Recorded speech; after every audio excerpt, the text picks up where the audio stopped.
Não é possível se dizer com saúde numa sociedade doente. Então, nós precisamos descobrir assim, por que no mundo há tanto suicídio, por que no mundo há tanta destruição ambiental? As respostas vão ser encontradas, a meu ver, no mesmo lugar.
Existe um jeito certo de falar de suicídio.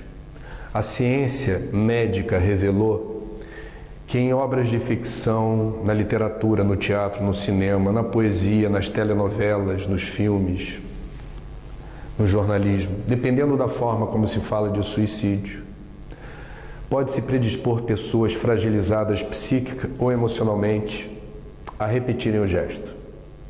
Pode ser uma sugestão. Isso está comprovado. Isso vem de longe, do século XVIII, 1774, o dramaturgo alemão Goethe, com uma obra intitulada Os Sofrimentos do Jovem Werther. O efeito Werther é como os cientistas falam, um personagem de um romance se mata no final, jovem, e nos meses subsequentes, na Europa, jovens do sexo masculino se matam usando o mesmo método do personagem da ficção. Entretanto, segundo a Organização Mundial da Saúde, é fundamental que se fale sobre suicídio dentro de uma perspectiva de saúde pública. Como seria isso?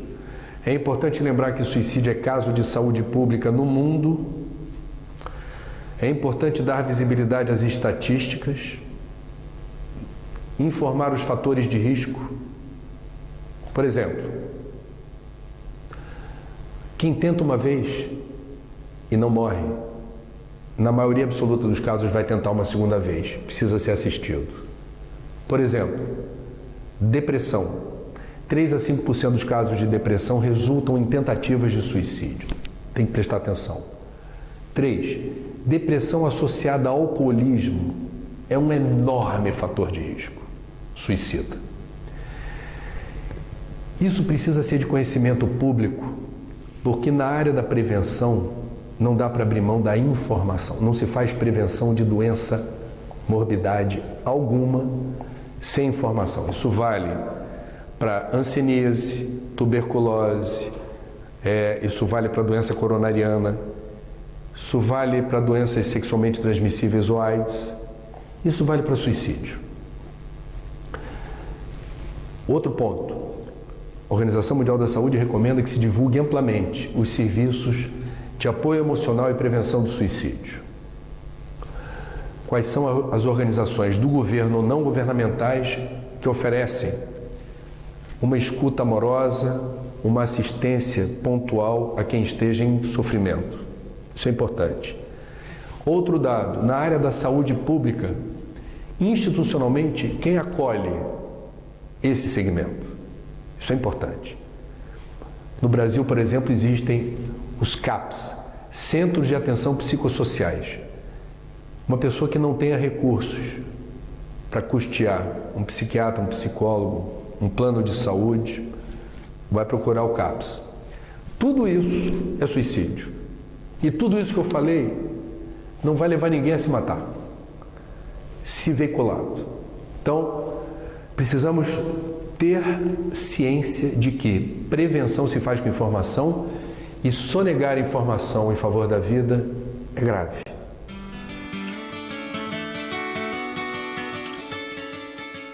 Em alguns casos, sim. Não todos. Quais casos? Vamos lá. E são muitos, eu não conseguiria resumir aqui. É possível que para algumas pessoas faça sentido as informações a partir da doutrina que a morte não existe e que a situação do suicida se agrava no plano espiritual. É possível que ela se convença a partir apenas das informações. É possível que ela se convença tendo a possibilidade de uma comunicação mediúnica de alguém conhecido, parente ou amigo, que se matou e relata de viva voz e se identifica e revela detalhes que só quem ouve conhece para aferir a credibilidade da informação,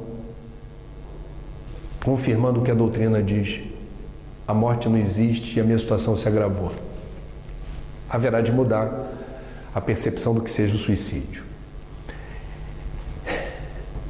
Entretanto, se em parte dos casos basta ter a informação para não especular sobre a ideia do suicídio, isso acontece, em outra parte dos casos, essa informação não faz a menor diferença. Dado o nível de perturbação, de angústia, de ansiedade, o ímpeto, a maneira abrupta com que se tenta resolver o problema, resolver entre aspas, e algo que eu deveria ter dito na resposta anterior, que a Organização Mundial da Saúde afirma categoricamente: em 90% dos casos o suicídio é prevenível porque está associado a patologias de ordem mental, diagnosticáveis e tratáveis. Por exemplo, depressão, pessoas perturbadas com o uso de drogas lícitas ou ilícitas, esquizofrenia, transtorno de personalidade, etc. Uma pessoa com alguma patologia de ordem mental grave talvez não consiga compreender ou não tenha abertura para perceber o que a doutrina diz. O próprio Divaldo Pereira Franco, quando fala sobre como lidar com a depressão, ele é o primeiro a dizer: use antidepressivo, consulte o médico, veja se a recomendação é essa e, se for, tome. 2. Assistência psicológica. É importante você ter um facilitador que ajude você a revelar o lado oculto da sua lua, seu inconsciente, o que se passa. Autoconhecimento. Por que sofro? Por que tenho reações que me incomodam? A psicologia ajuda. E 3, a fluidoterapia, passe magnético, que está no pacote. Entretanto, estamos falando do maior divulgador do espiritismo, médium, que sempre que fala sobre esse assunto, categoricamente afirma a necessidade de um atendimento holístico. Tem que ter a medicação para equilibrar a bioquímica do cérebro. O passe não vai ajudar nesse sentido, a prece também não, a meditação também não, é química. 2, psicoterapia. Tem a série psicológica da Joana de Ângeles, exaltando o avanço da humanidade na compreensão de como a mente opera respostas que nós não sabemos de onde vêm. A psicoterapia ajuda a gente a se conhecer melhor nesse sentido, em favor da saúde. Então, o espiritismo, ele tem sempre a capacidade de ajudar, mas nem sempre de resolver por completo.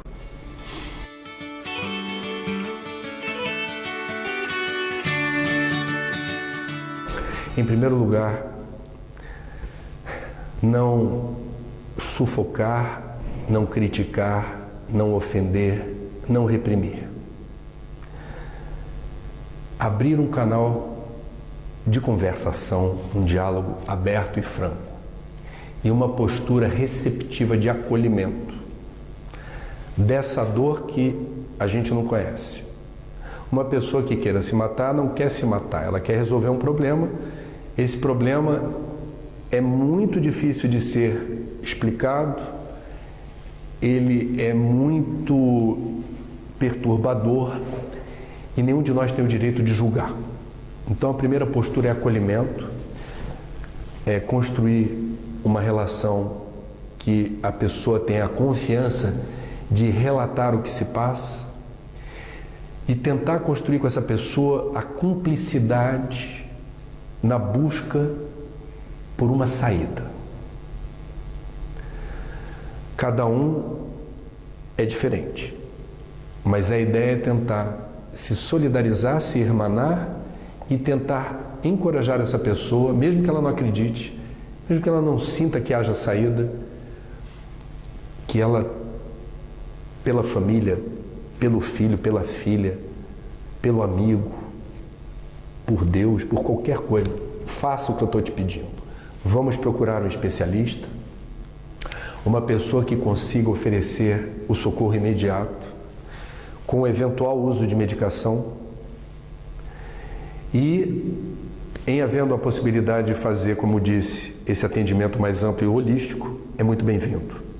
Psicoterapia e, se houver abertura ainda maior, a fluidoterapia, o passe magnético, que é a harmonização dos chakras, dos meridianos, a profilaxia do campo eletromagnético que nos cerca. Em mais da metade dos casos de depressão há consórcio de obsessores, então a gente precisa ter uma trégua e buscar, digamos, um padrão de conforto e entender a importância da parte que nos cabe na retomada da saúde, promovendo conversas edificantes, escolhendo muito bem o que a gente vai consumir na internet, na televisão, músicas, alimentação, horário de dormir, tudo isso conspira em favor da saúde e do equilíbrio ou numa direção oposta. Precisamos ser bons administradores de nós mesmos, bons gestores de nós próprios. Parafraseando São Francisco, precisamos cuidar bem do nosso jumentinho. Ele precisa ser cuidado com muito amor e muito carinho. Não é feio sentir uma tristeza persistente ou se sentir deprimido. As pessoas se encapsulam, se isolam, porque se sentem fora do padrão. A gente tem que acolher, a gente tem que dizer, faz parte, acontece com muita gente, vamos junto.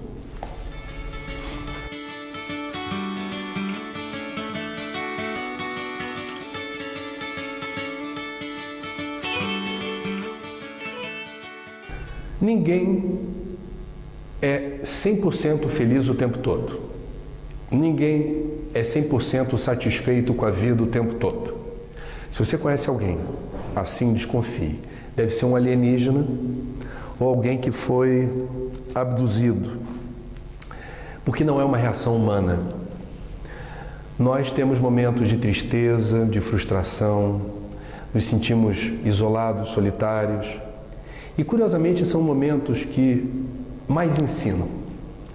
Quem gosta de ler, como eu, autobiografia de personalidades, pessoas interessantes, vai ver sempre um tributo que se paga em quem se dá o trabalho de escrever sobre a própria existência aos momentos difíceis. Os momentos que eu perdi a saúde, os momentos que eu perdi dinheiro, os momentos que eu perdi o marido, a mulher, o filho, porque são momentos que ensinam. A dor não é um castigo, a dor não é um suplício, se a gente consegue entender a dimensão transcendental da dor e do sofrimento. É inegável que a dor e o sofrimento ensinam. Nos tornam pessoas mais sábias, pessoas que sabem lidar melhor com as intempéries, com os obstáculos, com as dificuldades da vida. É inegável. Eu não estou falando aqui de uma determinada filosofia, de uma determinada religião, eu estou falando de vida. A vaia ensina mais que o aplauso, a crítica ensina mais que o elogio. E nós levamos para o resto da vida o aprendizado que os momentos de amargura nos traz. E não é para a gente ambicionar a amargura, idolatrar os problemas, querer que haja sempre infortúnio para aprender mais. Não, ninguém quer sofrer. Mas o que eu estou dizendo é, se o sofrimento te visita, se a dor lhe alcança, por que não tentar aprender com ela, porque ela sempre traz um aprendizado importante. Eu estou aqui hoje porque eu devo muito a várias experiências dolorosas da minha vida. Elas sempre me colocaram num lugar que eu não iria se não fosse a adversidade. A adversidade precipita um caminho que nós naturalmente não escolhemos. E quando estamos lá, falamos, como foi importante. Como é bom eu estar aqui. É disso que eu estou falando.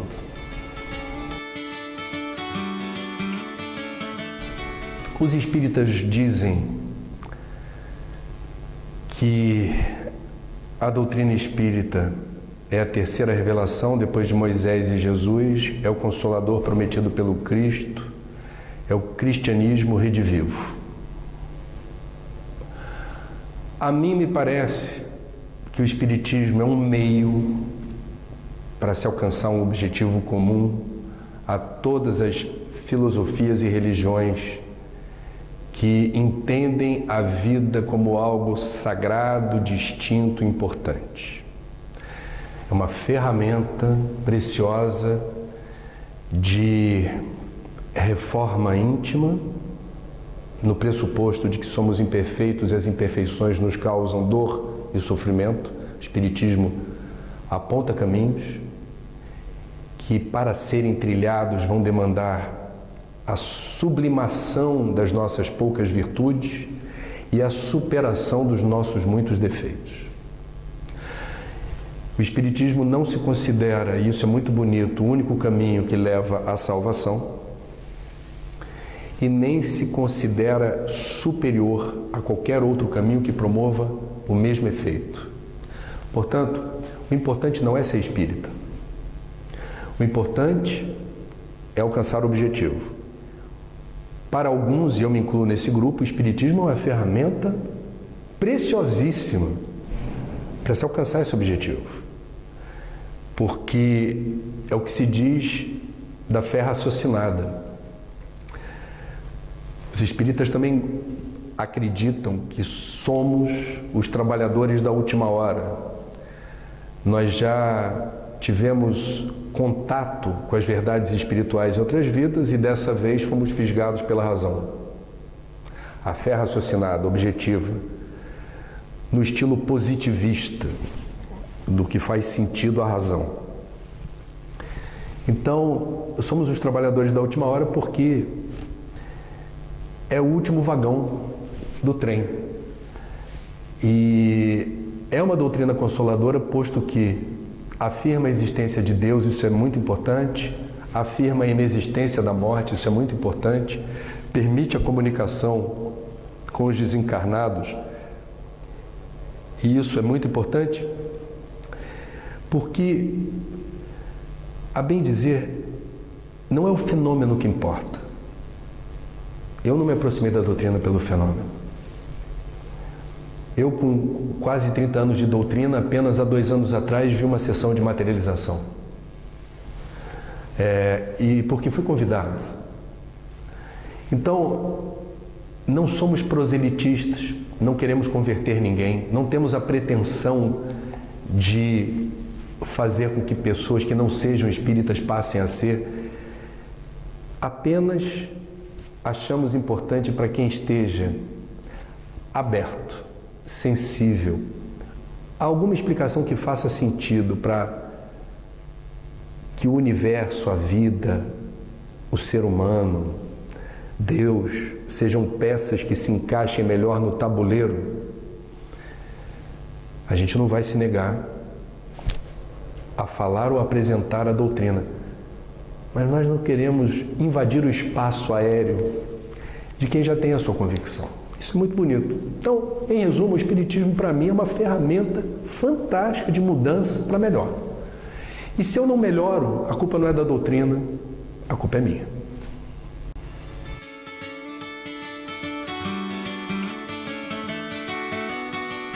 Não vejo incompatibilidade, porque na verdade, se você prestar atenção, nós estamos falando da proteção da vida ou da prevenção do ecocídio, quando falo de sustentabilidade, e a prevenção do suicídio quando falo da importância da vida, que cada um assuma e tenha a coragem de viver, porque viver é sempre a melhor opção. Então, quando a gente está falando da beleza, da função, da pertinência, da urgência da vida, ela se resolve na escala da unidade, a minha vida, a minha existência, a minha resiliência, a minha saúde. E ela se resolve na escala do coletivo, a nossa alegria, a nossa saúde, a nossa longevidade. Então, o meio ambiente começa no meio da gente. E eu acho paradoxal defender a vida de uma pessoa sem entender a dimensão da vida naquilo que tange ao que ocorre à nossa volta, porque somos extremamente interdependentes uns dos outros e todos nós do planeta que nos cerca. Essa individuação, essa segmentação pertence ao saber científico que fragmentou o conhecimento. Então, o conhecimento mais, eu diria, filosoficamente falando, uno, que consegue conceber tudo o que existe dentro de uma mesma equação, que é aquilo que Pietro Baldi perseguiu, é aquilo que Einstein não conseguiu resolver, tentando explicar Deus numa equação matemática. Mas é como eu sinto, eu acho que não há incompatibilidade, são complementares. O cuidado com o uno, o cuidado com todos. Estamos falando, portanto, dos dois lados de uma mesma moeda, que se complementam. Tem uma frase do Krishnamurti muito interessante, que diz assim: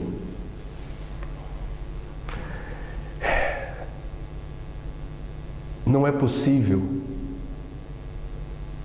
se dizer com saúde